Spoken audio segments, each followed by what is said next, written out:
CSK அவங்களுக்கு தேவையான எல்லா ரீப்ளேஸ்மெண்ட்ஸையும் எடுத்துட்டாங்களா?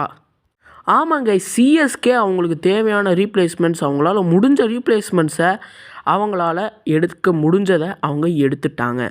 Jamie Overton ruled out. நான் ஏற்கனவே கம்யூனிட்டி போஸ்ட் போட்டிருந்தேன். ஸோ நேற்று வீடியோ போட முடியாத ஒரு காரணனால போட்டிருந்தேன். அவருக்கு பதிலாக டியான் ஃபாரஸ்டர் பயங்கரமான ஹிட்டர் கைஸ். SA20 நான் பார்த்துருக்கேன். அவரோட நிறைய மேட்சஸ் நான் பார்த்துருக்கேன், லைவில் பார்த்துருக்கேன். சொல்கிறேன், சூப்பரான ஹிட்டரு.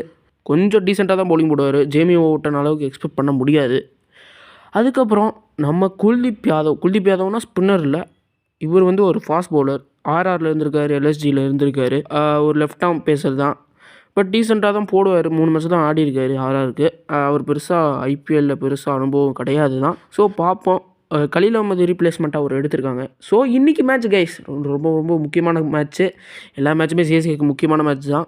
ஸ்பென்சர் ஜான்சனை ஆடுவாங்களா தெரியாது. ஸ்பென்சர் ஜான்சன் ஆடினா டிஎன் ஃபாரஸ்டரை ஆட முடியாது. டிஎன் ஃபாரஸ்டர் ஆடினா ஸ்பென்சர் ஜான்சனை ஆட முடியாது. ஸ்பென்சர் ஜான்சனை ஏன் ஆடணும்னா, ஜேமி ஓவர்டனோட அந்த ரோலை அவர் ஃபிக்ஸ் பண்ணணும். அந்த ஒரு எக்ஸ்ட்ரா பவுன்ஸ், எக்ஸ்ட்ரா ஸ்பேஸ் அவர் ஜென்ரேட் பண்ணுவார். அந்த மாதிரி ஸ்பென்சர் ஜான்சனால் பண்ண முடியும். பட் ஆனால் மோர் லைக்லி ஸ்பென்சர் ஜான்சன் இஸ் ஒரு ஸ்விங் பவுலர்.